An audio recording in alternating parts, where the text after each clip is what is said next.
right now. And with that, let's go ahead and introduce Adam. So Adam, if you want to just wave, make sure everyone knows who you are. All right, excellent. So Adam actually works at Oak Farm Vineyards in Lodi, California. So for those of you who were able to get some of that wine, that's awesome. I met Adam when I started working there doing events. He's a really intelligent with wine.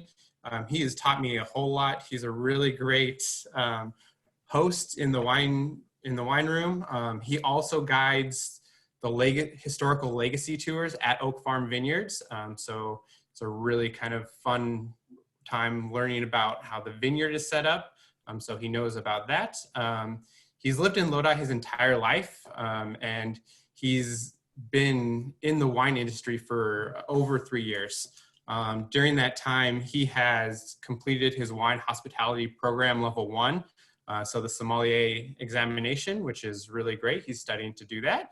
And he's currently finishing his CSW certificate program as well. So very knowledgeable about wine, doing lots of stuff with that. And with that, I'm gonna say, I'm gonna turn it over, but also I'm gonna pour myself a glass of wine. If anyone else has wine and you wanna pour it, Adam's gonna do some talking and we can taste along with him. And don't feel like you have to wait. I'm gonna pour myself some as well, so. Adam. Thank you, Chris. That was a really nice intro.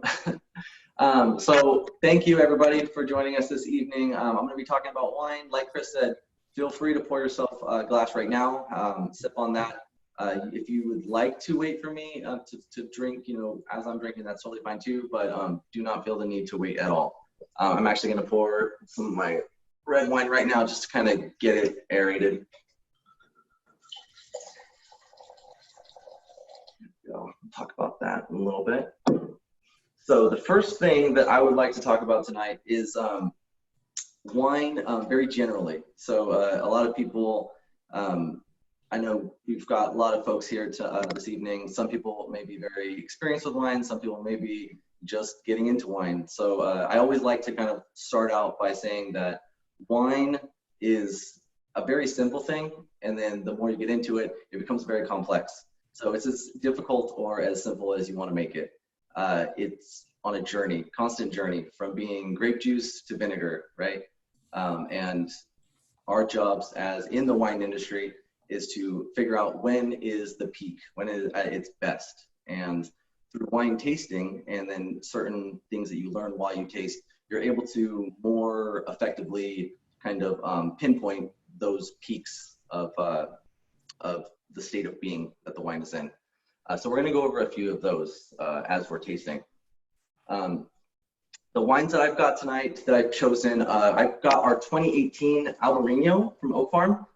This is actually my favorite white wine that we produce there, so I'm going to show you guys that.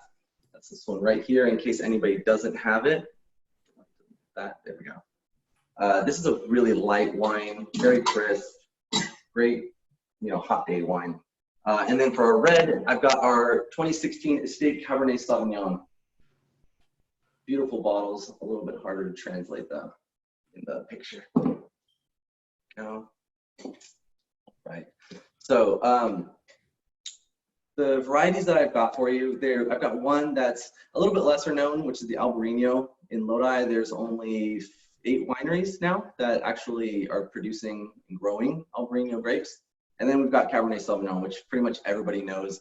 Most people that drink wine, 9 times out of 10, they'll have a bottle of Cab in their home already, whether regardless of where it's from. It's just always a staple wine, and that's saying something because there's there's thousands, over 10,000 different grape varieties in all the world, but most people only know a handful, about 10, maybe 15 different grape varieties. At Oak Farm, we actually grow 14 different varieties, which always shocks people because normally if they come in and, everyone's got their favorites. So they want a Cab or a Sauv Blanc or a Chardonnay. And that's normally all they know, which is, it's nice to have your favorites, but it's also nice to kind of branch out, tasting different things. So hopefully everybody here has got something that they like, something new that they want to discover. And then, so yeah, let's get into our wine tasting. All right, I'm excited about this, Adam. So, white wines. I know I just had mine. I had mine in the refrigerator to kind of get it cooled down a little bit. Is that something that you would normally? What's the best way to kind of chill white wines? Do you have to chill white wines? You know, that's a really good question. So I always like to tell people that the optimal serving temperature for wine is completely your preference.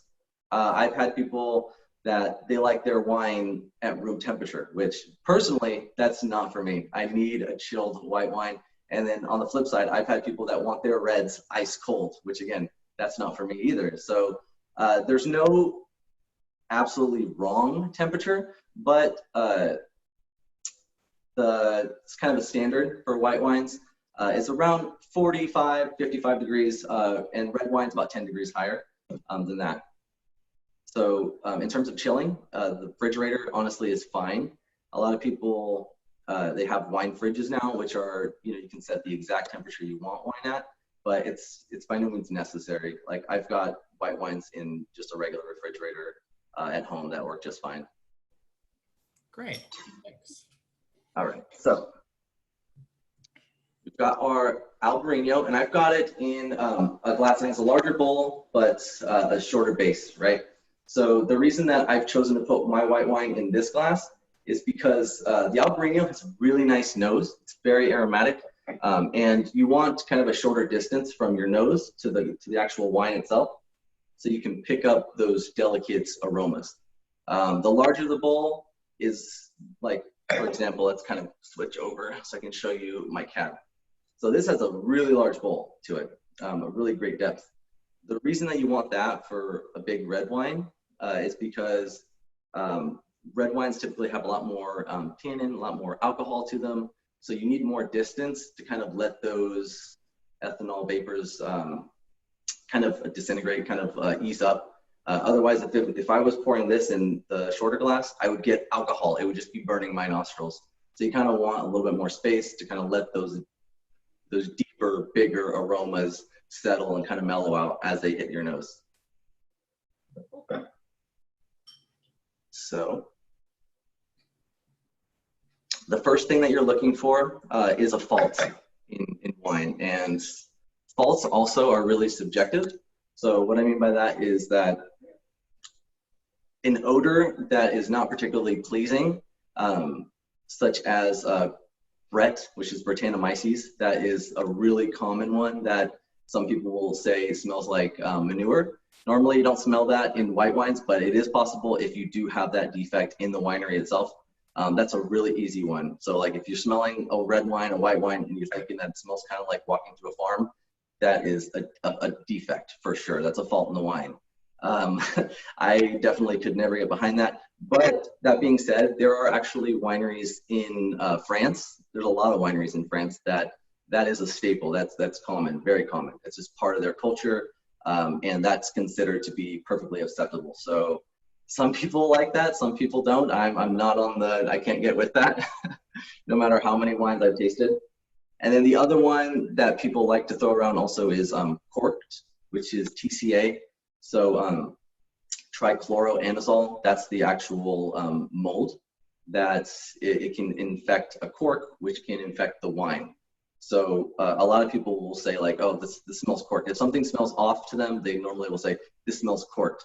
So the easiest way to kind of identify a spoiled wine, which is, a corked wine, is if it smells like a dank basement or like a wet newspaper, those kind of mildewy smells, that is corkage. And that's pretty easy to identify as well.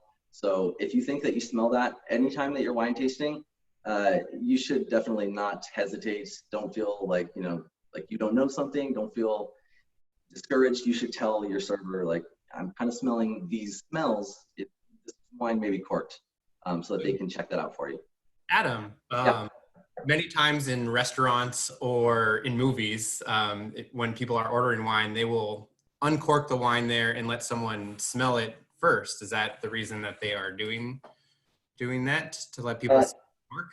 Yeah, so that is one of the reasons for sure. So when a server uncorks the wine, you definitely will not have them, like you don't want them pouring it themselves a glass and tasting it. So that is a really good way to kind of test for corkage, is just by smelling the cork. If it smells like that kind of dank smell, then you may have an issue with the wine. So yeah, that's for sure why they're doing that. And then they'll normally hand that to the host so that they can have it themselves, and just kind of make sure themselves that that is an acceptable aroma of the wine. I have a question coming about a corked glass of wine. Have you ever put a piece of wadded up saran wrap into a corked glass of wine and had it change the flavor? A wadded up piece of saran wrap? That's yeah. I have not. I have not done this. I would be curious to hear if that was if this was a known thing to change the wine. Yeah, I've never heard about putting the saran wrap into wine, but I would try it if someone told me that it would change it. Okay, yeah. So that's a if anyone has a bottle of wine that it happens to be corked, before you toss it out, there you go. You have some research to do. Yeah, absolutely. Learning, right? For sure. Personally, if I smell cork taint in a wine, I normally just throw it away, just right away. In the winery, it's not a big deal for us to replace the wine.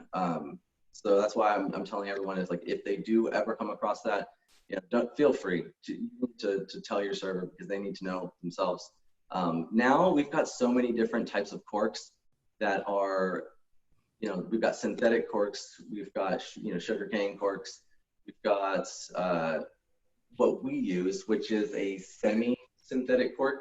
So I've got our cork right here, and we use DM corks. So I don't know if this is gonna even show. Let's see here. But so this little marking right here says DM5.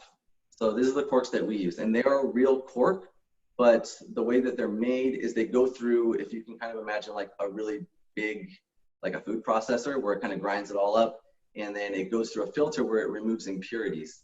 And then at the end, it binds it back together with a natural adhesive. So ours are like 99.999% guaranteed that they will not have corkage to them. So that really helps out too.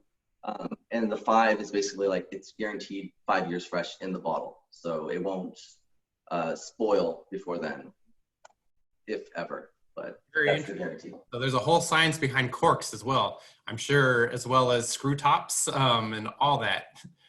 So yeah, absolutely.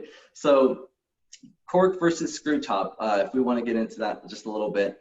The cork, the main purpose of the cork is to preserve the wine while also letting it age in the bottle.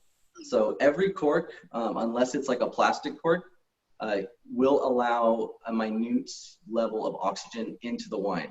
And this is a good thing. This is what you want, because again, like kind of going back to the beginning, wine is in a constant state of change. And when it's in the bottle, I mean, most likely it's not peak by the time it goes into the bottle. It still needs time. It's still increasing. It's still improving. Not to say it's bad, but if something is great when it gets to the bottle, and if you give it, a year or two or so, and then it's amazing, that's the reason why you want to put a cork in most red wines. White wines, like our Albariño, if everyone that has it will notice, it's a screw top. And then the reason that we do screw tops for all of our white wines, other than our Chardonnay, is because our winemaker makes our white wines to be finished, quote unquote, when we release them. So we don't make our white wines to be aged. We make them youthful, fruity, very aromatic, nice and crisp. That's where we want them to be. So we want them to be consumed now. In terms of oxidation, the screw tops are better at preventing spoilage than corks are. So that's another question I get often, is like, is it worse? Is it, will they not last as long? They'll last the same amount of time. If I would have put a red wine into a screw top bottle and a cork, In terms of just spoilage, the screw top will outlast the cork 100%, 9 times out of 10, let's just say. But in terms of aging, the one in the corked bottle is going to taste better 3 years from now than the one in the screw top bottle. Very interesting. Lots of interesting stuff. I have another question that came in while you're talking about cork and kind of the science of making wine. They asked, can you talk about keg wine, the reputation of how wine reacts to being in a keg? Yeah, absolutely. So this is, that's a great question. So when I'm doing the tours, I get that a lot. That's one of the ones that always makes people's eyes kind of bug out of their head when I take them to the barrel room and they see that we have kegged wine as well. So some of the wines that we keg is our distribution, like our Cabernet Sauvignon or Zinfandel, and we sell those to restaurants that have our wines, on tap. And that's actually a really growing trend right now. In terms of how it reacts in the keg, it's not going to be changing its composition, its chemical structure. It's not going to be changing at all in that keg. We don't use metal kegs. We use the plastic kegs, and they're still going to be staying fresh. Again, they're not going to be aging. They're not going to be getting any better. When we put them in there, especially because they're going to restaurants, they're going to be out pretty soon. Those wines are going to be consumed early on. They're not going to be sitting there for a few years. Now, if you were to put wine in a keg and that keg's going to be sitting for 2 or 3 years, that's a different story. That wine's not going to be increasing.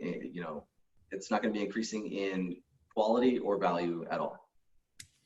All right, wonderful. So I think we're going to have some more questions as we get on to that.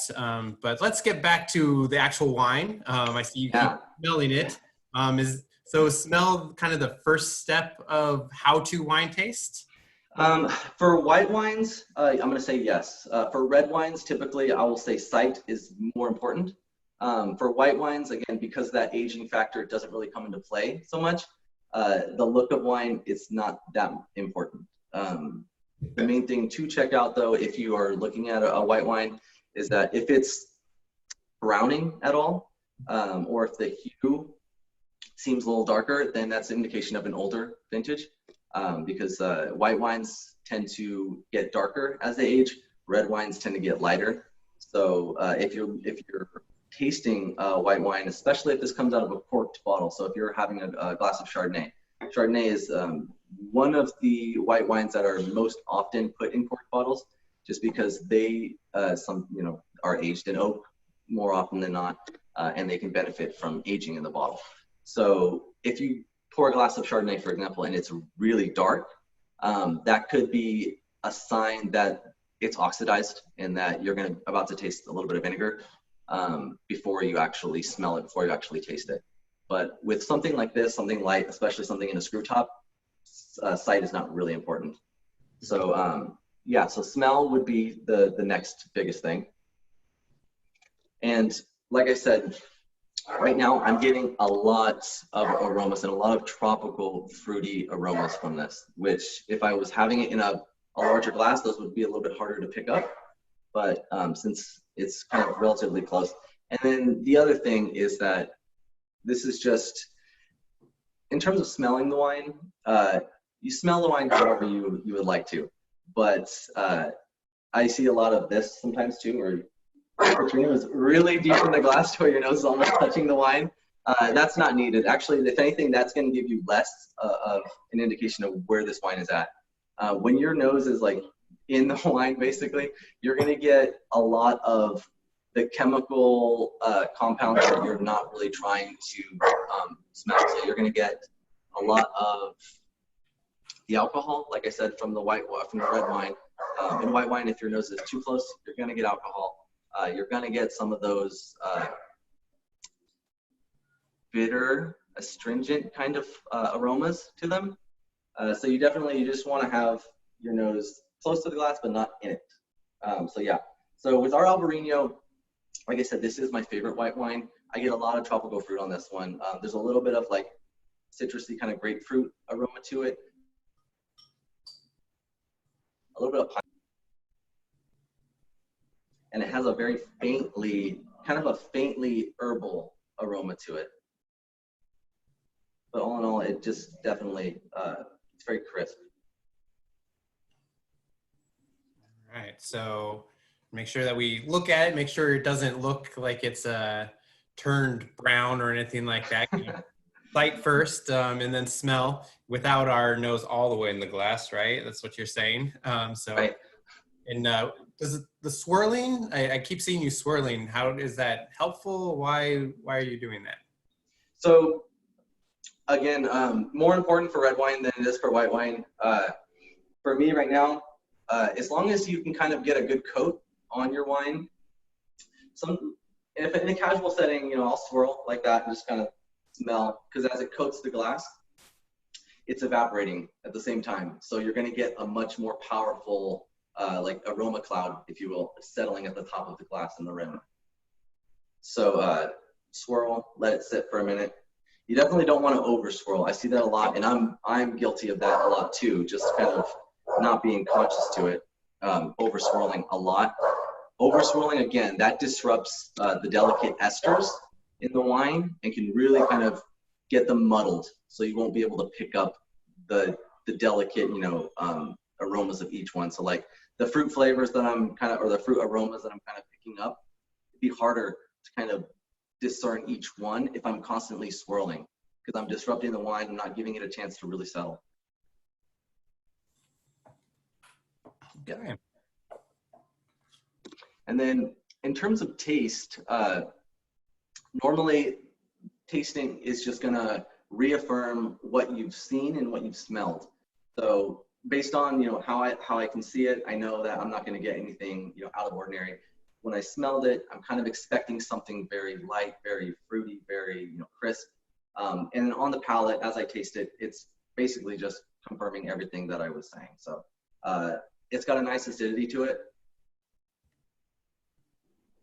That grapefruit definitely comes through there. I get a little bit of kind of like lemon zest as well on the end. That's just to say it's a little tart and just like a slight bitter finish to it, which is not bad. I actually like that a lot.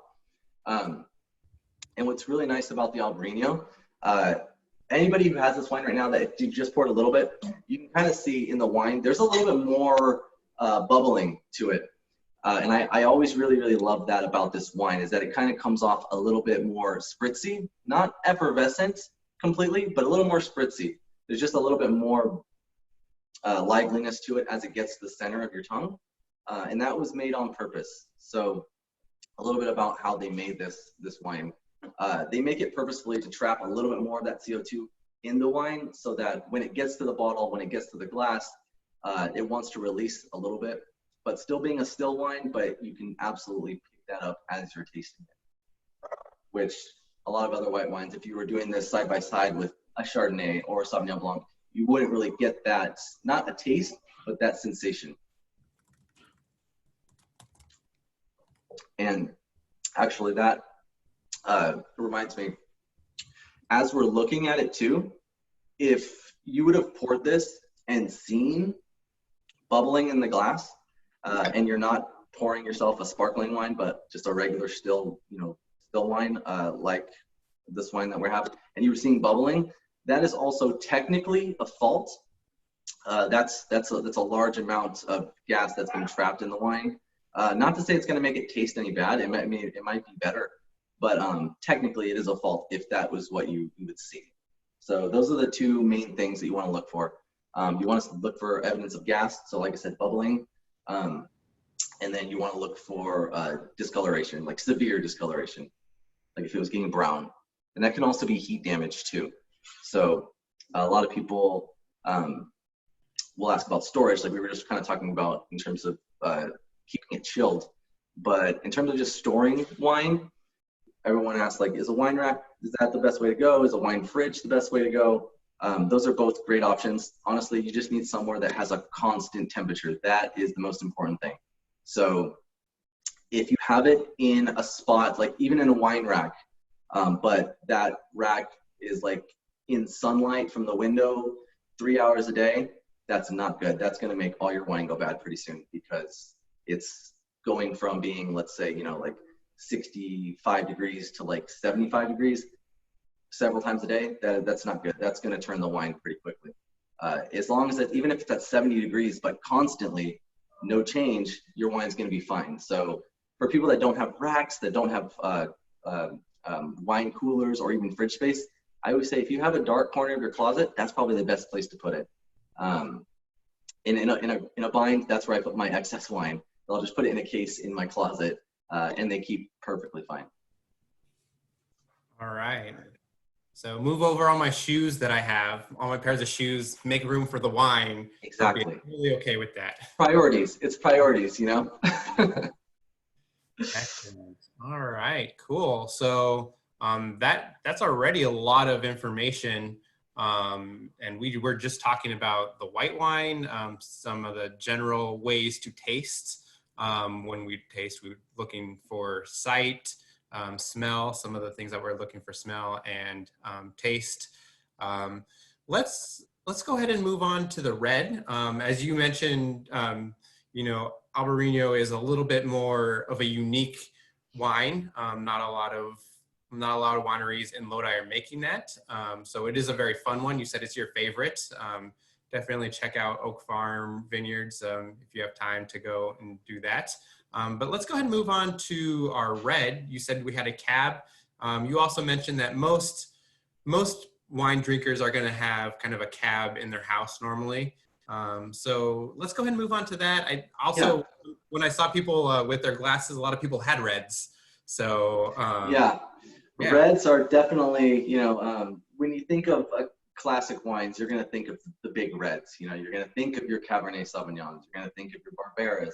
You're going to think of, maybe not so much now because of Sideways, but you're going to think of your Merlot. These are the big classic varieties that everyone has heard about, everyone has had or experienced at some point in their wine tasting life. So I have chosen in that respect, I've chosen our 2016 estate grown Cabernet Sauvignon. So this one is a really, really beautiful wine. I wanted to kind of show this off with you guys this evening. Ours is grown on 9 acres out of the 60 acres of vines that we have on the property. There's about 9 acres of cab. And out of the 9 acres of cab that we grow, we only harvest about 1/3 of that, which is a big loss, but it produces a lot higher quality of fruit because of their practices, and it really shows off. So first off, again, this one is going to be important for sight for sure. So for red wines, when you are tasting, you want to first, you want to identify the look of the wine. And by the look of the red wine, you can see a few different things. One, like I said, you can see the age of the wine or the oxygen level. So this still looks, I'd say a nice medium ruby red hue to it. And there's not too much rim variation. So what I mean by that is kind of, if you can see the angle that I'm holding the glass, this is kind of the angle you want to hold your glass at when you're identifying the wine. Some people will do it all the way down like that, and then, which is, you can do it that way too, but really you only need about that just to kind of increase the surface space of your wine and to see the rim. So what I mean by that is the outer rim of your wine, you'll notice, is a different color than the center of it. So the bigger the variation, you can kind of, as a general rule of thumb, that's going to indicate a bigger or a longer aged wine. So if it would have had this really kind of purple center and then like a brownish, lightish rim, you can kind of say, okay, this is probably going to be around 5 years old, 5 to 10, which is not too important when you're wine tasting or buying wine, because you're going to know the age of the wine unless it's a non-vintage. But if you're doing a blind tasting, it kind of comes into play. The second thing you're going to want to look for when you're looking at wine, or when you're looking at your red wine, is you're going to want to look at the staining of the glass. So for ours, it doesn't have, well, cab in general, it's got a moderate amount, so it kind of leaves a little bit of that red on your glass, but not an insane amount of staining like your Malbecs, your Merlots, your Tannats, those bigger, really, or your Syrahs, those really deep pigmented black grapes. But the reason you want to look for that is because it kind of can indicate body. And then the last thing is the one that everybody knows, the legs. The legs of the wine, or the tiers of the wine. Everybody has heard about this. Everybody knows about this. But it's kind of, it is, in my opinion, in an uncontrolled setting, it's the least important that you really have to look at, because the legs can be so easily manipulated, I guess you could say. Everything from the humidity, the temperature, and what you washed your glass in last can affect the legs of the wine. So normally people just, and it is true in a controlled setting, that if you have higher, really thick forming, slow moving legs, you're gonna have a higher level of alcohol, or if it's like a dessert wine, it's gonna be a higher level of sugar. But like I said, if you're in, right now we're all in California. I'm assuming everyone here is in California, but so it's not extremely humid here. But if you were taking this over to Florida and you're pouring that where it's got this really high humidity, it's going to affect it drastically. So normally I say don't put too much stock in the legs, but keep it in mind. All right. So for the site of red wines, you were talking about the color on the rim, if there's a different color on that. You also mentioned the staining of the glass and the legs as well. So those are the three things that I picked up out of that. One question that I have for the looking at the rim, I know I was trying to figure out the best place to look, if up to the light, or I had a white piece of paper. Is there any truth in or the best way to kind of look for that rim color variation? Yeah, absolutely. So white paper, a white solid surface is the best. For red wines, normally it's easier, to see. Like me holding it just against right here in the air, I can get a pretty good look at what's going on.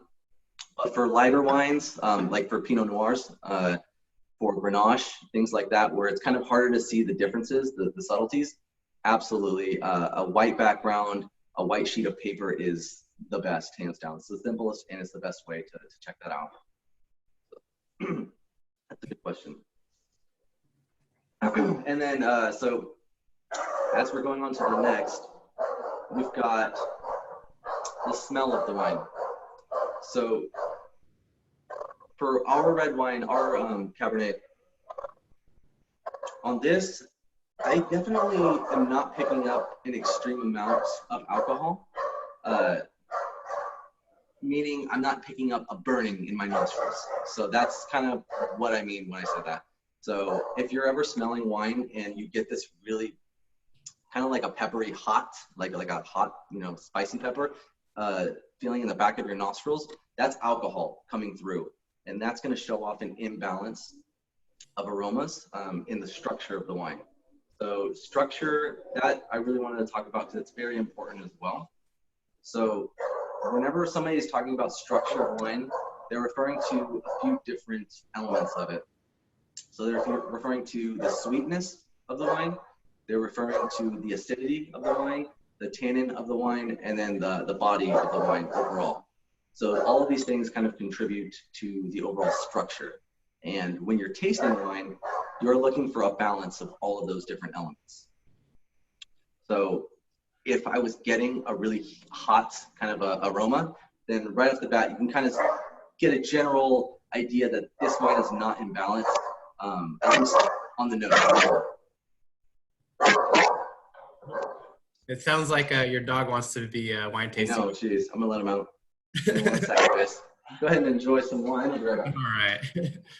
So just everyone wants to taste some wine, right? But I think I know I've been learning a lot, which is really kind of fun. So what else is everyone drinking in there? I saw a couple of cabs in there. So if you want to pull that up, just kind of show off. Oh, looks like Mary Pietanza is drinking our 1851 Tiger Vines. So we got that, which is a pretty cool thing. If for those of you who did not know, Judy Nagai has some Vapor Trail. But we actually have a wine program that we are kind of launching this first year. We paired up with Clinker Brick and got a wine label, 1851 Tiger Vines. And so they are all sold out this year, but keep on the watch. Obviously you all like wine, and we're going to be doing that again next year. And if you continue to like it, then we're going to continue making some alumni inspired wine. So it's going to be a really, really fun time. So thank you very much for showing off your different wines. It looks like we got a couple people with some Oak Farms, which is pretty great. Oak Farm. So Adam, let's go ahead and turn it back over to you. Could you just recap really quick? What are the parts of structure? Yeah, absolutely. So you've got your sweetness level. So let's I'm going to relate everything to the cab that I'm drinking right now. So you've got your sweetness level, which this is the dry wine. So I'm not picking up any sweetness in it. For reds, you can either have sugar level, just the residual sugar that's in it. And residual sugar, this is the term that we use for, that refers to the sugar that's left over after fermentation. So when you are fermenting, the yeast is converting the sugar into alcohol. And then at the end, either when there's no more sugar left or when the alcohol level gets too high that the remaining yeast can't survive and dies, whatever's left, that's the residual sugar. So for a red wine that I'm tasting right now, like if I'm drinking this, I can either get sweetness, which I'm not, or I can get a really high alcohol, which comes off on the palate as sweetness. So this is why I kind of, when I was coming back in, I saw someone had a vapor trail.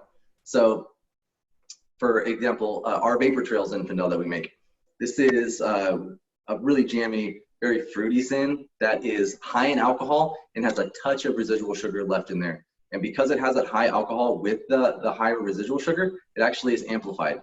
So alcohol comes off on the palate as being sweet. So that's kind of something to keep in mind, because sometimes you'll taste a wine that is completely dry. There's actually no sugar in it, but if it's higher in alcohol and it's fruity, you might think it's sweet. So that's the first thing to look for when you're drinking a wine. The second being tannin. So Cabernet Sauvignon is definitely going to have a lot of tannin to it on the spectrum of tannin for red wines. That's just because it's a thick-skinned grape. Tannins come from the skins of grape and the seeds of grapes. So when you're making the wine, you're going to naturally get those phenolic compounds into the wine itself, which is what you want with a full-bodied wine.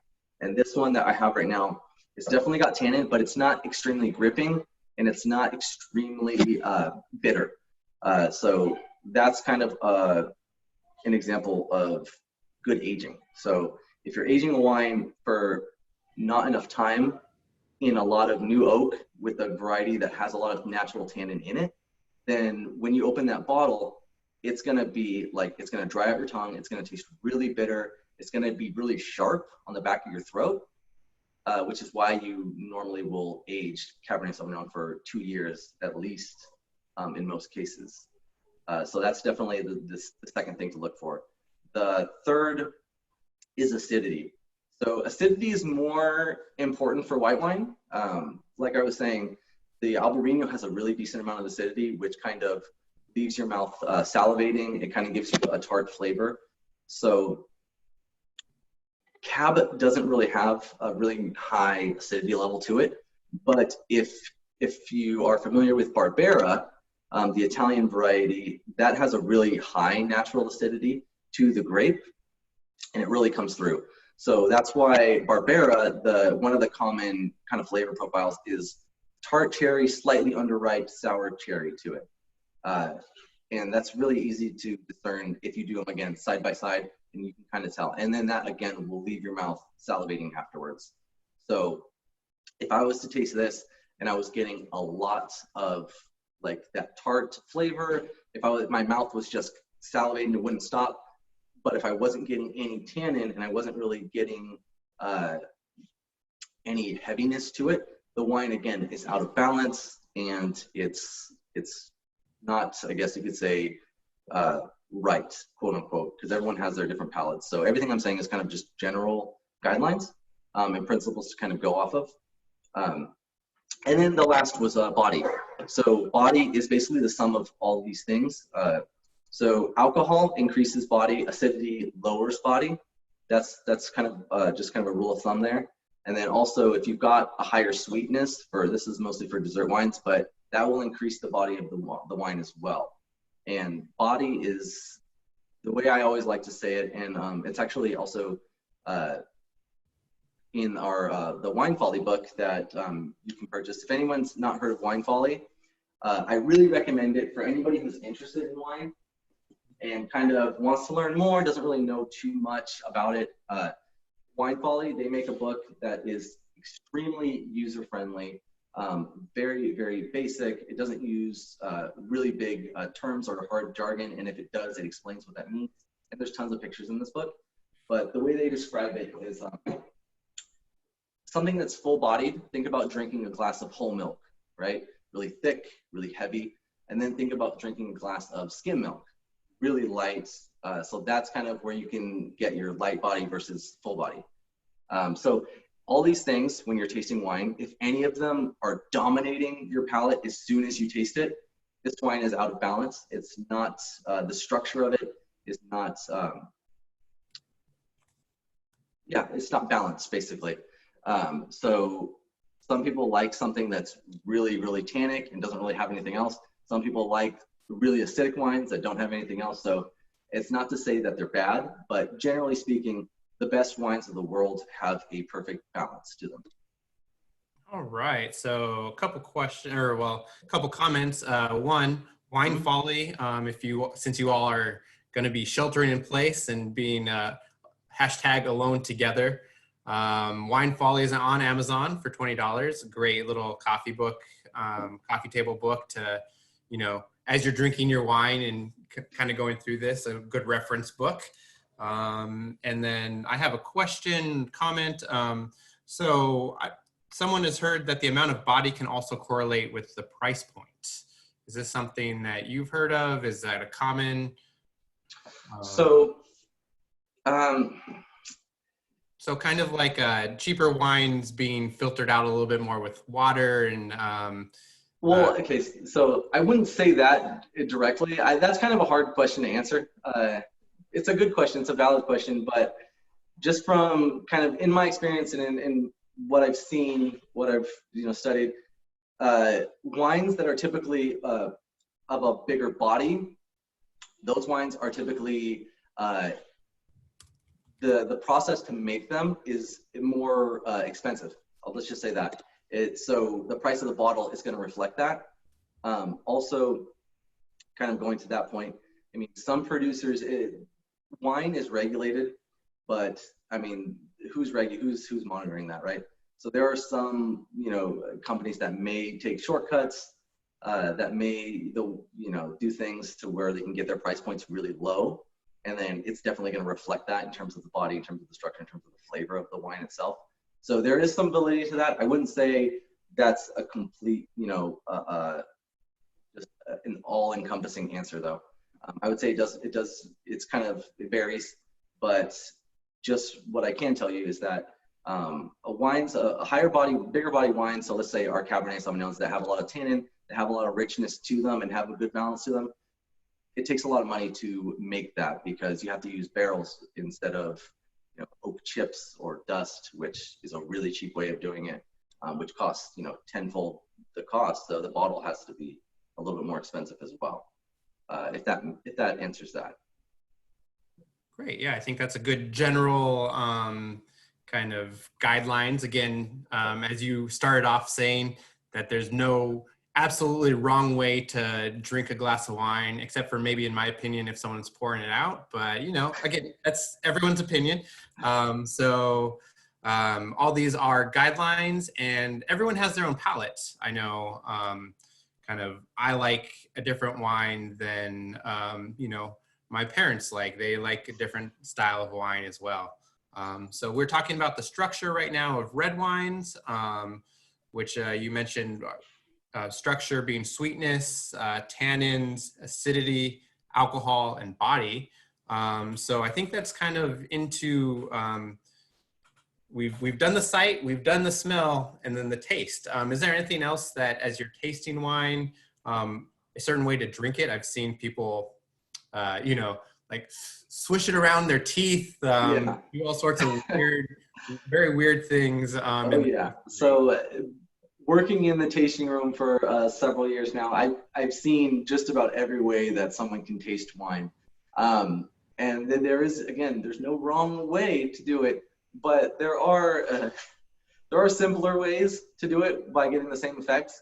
So how I like to do it personally, if I'm really trying to dive deep, the only way to get all of the flavor of the wine, all the complexity, all the nuance, is to get it 100% all over your tongue, because you have taste buds all over and they do different things. So you've got taste buds on the sides of your tongues, the sides of your tongue that will pick up acidity in wine. So if I'm just tasting a wine and I'm just tasting it straight back over the front of my tongue to the back and I swallow, I'm not going to get the acid in the wine. That's just how it is. So you want to make sure that you can coat your tongue, because like I said, different taste buds are going to pick up different things. That being said, you don't have to like swish your wine like you're about to rinse your mouth out. You don't need to do that. You can, but normally how I'll just taste is I'll smell, I'll take a moderate sip, and then aerating as well. So if you want to aerate it a little bit, like I've had my Cabernet Sauvignon in my glass sitting for a while, so it would open up, but it doesn't hurt to aerate it in your mouth, so you can kind of breathe in a little bit of air as you're tasting as well. That's totally up to you. And in the end, it's not going to produce a drastic difference. If you're popping open a bottle right away, pouring it immediately, and then tasting it, it absolutely will help though, in the long run. Wonderful, good to know. So it's I think we've come pretty close to, we've actually got to the point where we're drinking and tasting the wine, which is awesome, of how to wine taste. Does anyone have any questions for Adam right now about how to taste, different facets? I know we've talked about a lot of different things. So if anyone wants to type into the chat, I will go ahead and ask him right now. One question for me while people are thinking about that. So I have currently opened 2 bottles of wine to taste along with you.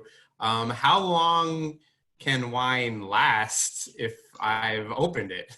That's a good question. So there's a few different things that will affect that. So the wines that I've chosen, the Albariño, drink that tonight for sure.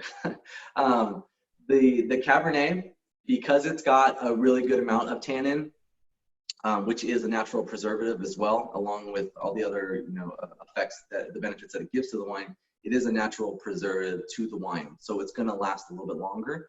And then in some cases, honestly, you pop a bottle of red, if it's got a decent amount of tannin, it's got a big body, and it's a quality wine, the next day it might be a lot better. So definitely, I would say for the Cab, 2 to 3 days, you'd want to drink that within. If you refrigerate that, if you use one of those air vacuum pumps, you can extend that to a week. That's just all basically how you're storing it, but I would no longer than a week. I wouldn't keep it open. Okay, great. Yeah. Let's see here. I have a question about wine tasting, and is it true, true or false question for you, that you don't get all the flavor until your second sip? Yeah, it is. So that's a good question. So the first sip initially is going to be a shock to your palate. In the tasting room, I always like to tell people, give it a shot, and then if you don't like it, give it another shot, because the first taste that you're getting, your brain is confused, right? because whatever you've been doing before, whatever you've been eating, tasting, drinking before is going to completely affect that first sip. And you get all of the acid on the first sip. So a lot of times, even for Cabernet, which does not have a high acidity, I've had people take one sip of it and will tell me like, oh, this tastes, this tastes different. We'll take another sip. And then they take another sip and oh, okay, it's softer. Or if I notice a lot of people say, oh, the first sip I wasn't too fond of, but as I'm drinking it now, it's better.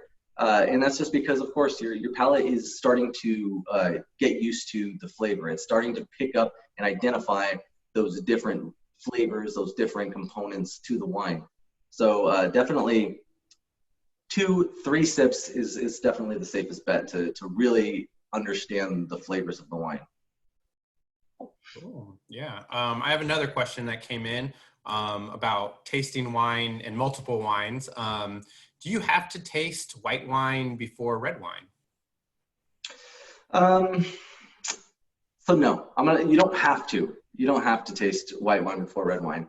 So if the reason that it's a good general kind of a rule if you're wine tasting to go from lightest to boldest, and typically whites are lighter than reds. So if I had a really light-bodied red, like a Pinot Noir, and then I had a really, let's call it heavy white, like an oak-aged Chardonnay, I would probably taste the Pinot Noir before the Chardonnay. So it really doesn't matter white to red, it matters lightest to boldest. And typically whites are always lighter than reds.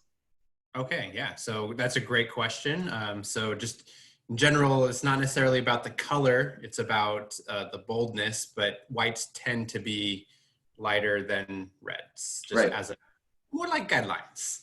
So, another question that I had, kind of going back to talking about the making of wine and how long things last. How about, I've seen as I've gone wine tasting around a new trend where people kind of have cantinas or growlers, like from wine on tap that you can go in and fill up a growler. How long would those last, kind of as you're thinking about that? Yeah, so growlers are, depending on the growler, some of them are, like double insulated, so they'll keep it temperature controlled. But in terms of staying fresh, I would say the same thing. It depends on the wine. It depends on I don't want to say quality, but the level of the wine in terms of the tannin, in terms of the preservative that's in it. I would say, again, for a red, no more than 2 days, 2-3 days. And for a white, I would drink that within the same day that you get it filled. Like I know Jeremy does their Jeremy's Jug, which is really good, but that's going to be, again, like 2-3 days. It's not something that you want to keep on your counter or keep in your fridge for like several weeks.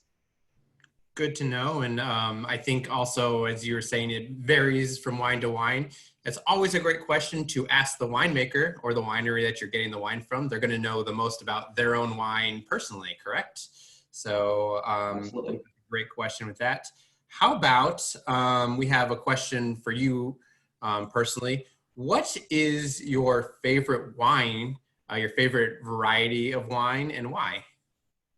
That's a good question. So my favorite variety of wine is actually, I mentioned it earlier, Barbera. I really love Barbera.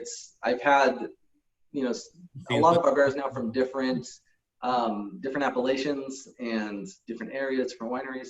And that seems to be the one that I always have a hard time finding one that I hate. So I've had, just to kind of put that into perspective, so I've had cabs that I absolutely love. I would think that it's the best wine I've ever tasted, but then I've had cabs that I really hate. And for Barberas, for the most part, I always like a Barbera. I love the cherry flavor to it. I love the medium body, the medium to lighter body to heavy body, regardless of the style. I don't really like too much sweetness, but normally Barberas aren't. And I like the acidity too. So like I said, Barberas do have a naturally higher acidity level, which kind of comes off as that little bit of a tart finish, which depending on your palate, some people it puts them off, some people they really like it. I'm one of the people that I actually really like that. So definitely Barbera is overall would be my favorite variety. Great. Okay. So a couple of things right here just to check back on. You were talking about how long wines last and white wines not lasting as long. Is that because of the tannins and the alcohol tend to be lower in white wines versus red wines, I believe? Yeah, absolutely. Okay. So that's exactly why. Because white wine does not have tannin in it at all, there is no tannin because, well, the only white wines that have tannin in them are orange wines. So that's a different topic entirely, but basically those are made by fermenting the skins along with it because, like I said, tannin comes completely in terms of the wine from the skins, so and the seeds. So white wine is normally always pressed, just the juice. You don't need the skins for anything, and normally they're tank aged. So Chardonnays, there are some Chardonnays that you can age for years, especially French Chardonnays that are always in like new French oak. Those you can do 10 years easily, and then they'll peak around 15, 20 years. But that is really the exception, just in my experience. But that is why, because they're normally lower alcohol and lower tannin to them. Great. And you also mentioned you could put the red wine in the fridge to extend it just a couple days longer. Again, once we kind of open up the bottles, then things are going to continue through their process of, as you mentioned, the wine is always kind of going on this process and we're trying to find that peak time to drink it. Another thing that you had mentioned was kind of aerating red wine. So you poured yours into a wine glass and let it kind of air out. Is there a good kind of general rule about how long to aerate red wine? Yeah, absolutely. So I think 2 hours is really good. If you have a decanter, 2 hours is a perfect amount, in my opinion, to aerate a standard medium to full-bodied red wine. If you've got, we have these at the winery, they're double decanting air breathers. So there you go, Chris, perfect, thank you. So if you want to demonstrate that for me. So Chris has got this air breather. So you put the wine or the wine bottle into the aerator and then it pours the wine through. As it's pouring the wine through into the decanter, it's aerating from the sides as well. And it pours it around so it gets complete surface area exposure to the oxygen. And then afterwards, like he's doing right now, you flip it right back over, it pours it right back into the bottle. That is 10 times more effective than aerating it in through natural decanting. So what he's doing right now is in 2 minutes, the equivalent to about 2 hours of decanting naturally. So and they're relatively cheap too. You can find them on Amazon, but those are really good in a pinch if you need to drink some wine now and you don't have time to let it sit. Great. All right. Speaking of time, I think we are at our time. I know you could talk about wine for probably days. I've heard you talk about it so much in the winery, which has been amazing. As you mentioned, there's stuff about corks, about how to make wine, lots and lots of different topics. As you kind of get into it, there's just more to talk about, which is a really great thing about wine.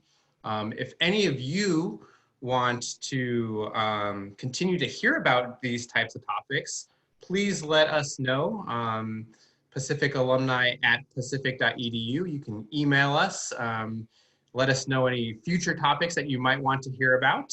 But for now, I'm going to say thank you very much for Adam. Thank you. I've learned a lot today. And I work in the winery with you. So even today, I've learned more about corks, all sorts of tasting methods. Also that this has been, it's more about guidelines. So with that, again, thank you so much, Adam. Is there one piece of advice and wisdom that you'd like to leave with us about drinking wine? Be responsible and don't leave your glasses full. Cheers, All everybody. right. I can cheers to that one. Thank you so much, everyone. Have a wonderful night. Enjoy your weekend. Enjoy your Friday coming up and have a wonderful, stay safe, stay healthy. All right.